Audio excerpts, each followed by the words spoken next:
The following journal entries were found in the New York State Archives in Albany, New York. They are the last 6 entries from Charles Williams, an agent for the Crown delivering a message from the Governor of New York to the Governor of Maryland. He traveled with a Mohawk Indian guide, whom he referred to only as our Indian guide, never giving his name, and an Irishman named Mr. Fletcher serving as an interpreter. They took a rugged trail through the Appalachian Mountains. Their reasons for taking such an unorthodox route were never explained. The first several entries were of little consequence. The message they were to deliver was never revealed in Williams' journal. All that was said was that it was of extreme importance and for the governor's eyes only. 4 days into their journey is when the accounts became interesting.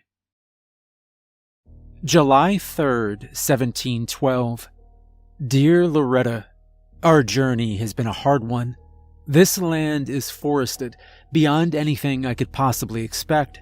The views are spectacular though. The rugged green carpeted hills seem to endlessly unfold over the horizon. In the morning, they are tinted blue by the cloudless skies, and you can hardly tell where the skies end and the land begin. Mr. Fletcher and our Indian guide have been speaking more frequently as of late. I'm beginning to feel there are things they are not telling me about the trail ahead. They are becoming suspicious, constantly scanning the surrounding hills, as if they're being watched.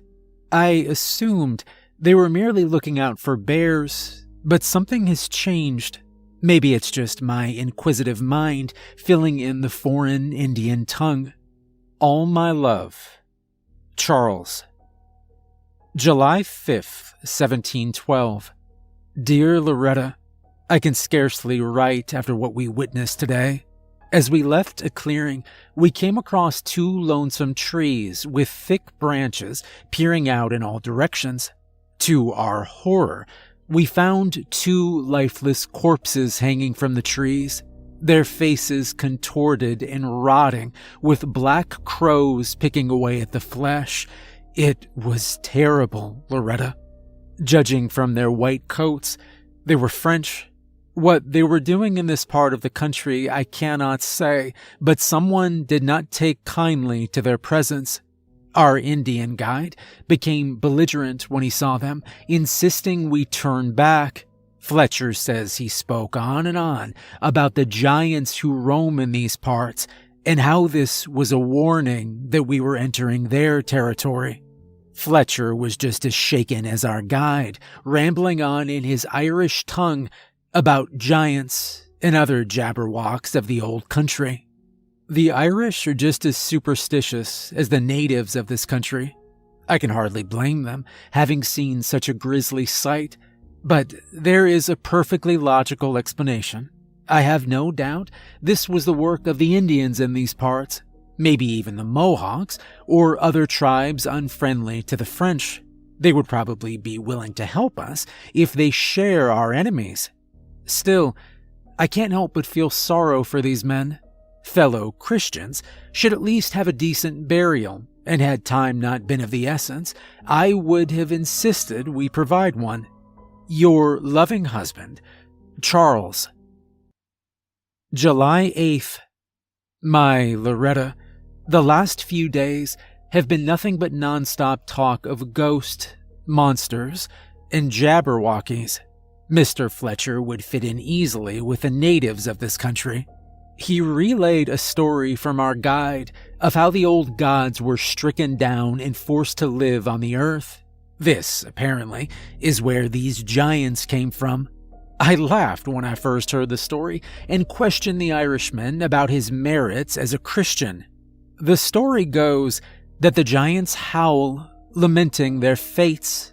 They live in the mountains to be closer to the heavens where they had formerly lived, and to stay away from humans whom they regard as inferior.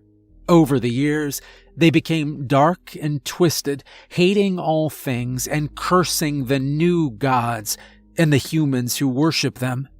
How much of this story is actually from the guide and not a mixture of Irish folk tales and Fletcher's imagination, I cannot say. Charles. July 11th. Loretta. For the second night, we heard the howls, screaming deep, bellowing across the mountain valleys. It's as if Fletcher called down the giants from his story. Our guide has ceased to sleep without another lookout. To appease him, I agreed to have a night watch. I have to admit that my emotions are starting to rule my thoughts as I lay awake hearing the echoes across the dark valleys. I brought a looking glass for my pleasure, and when the moon is out, I swear I can see rustling in the valley below. It's probably just bears, or the wind picking up. Giants are not the main candidate. I really should save my ink for more important updates. Charles. July 12th. Loretta. While I'm not inclined to believe in giants, I am convinced there's something dangerous in these mountains. Today we came across another gruesome sight. It took time for me to realize what we were looking at, but in a grove we found several trees painted in fresh blood. We found more and more trees around the grove, covered with blood, until at last we came upon the source. 3 black bears, badly mutilated. They were disemboweled, missing their eyes and teeth. Blood came from their noses, and they were placed in a perfect circle. I still suspect this could be the work of some savages. However, there were no arrows.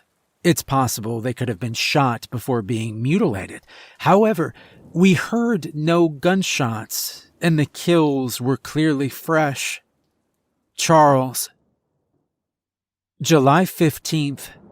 Ink is getting low, so I must be brief.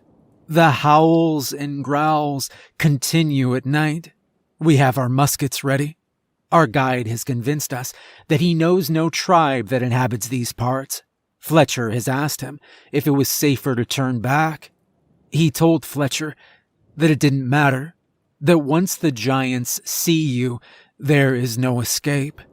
My task is urgent, and I have no choice but to continue onward.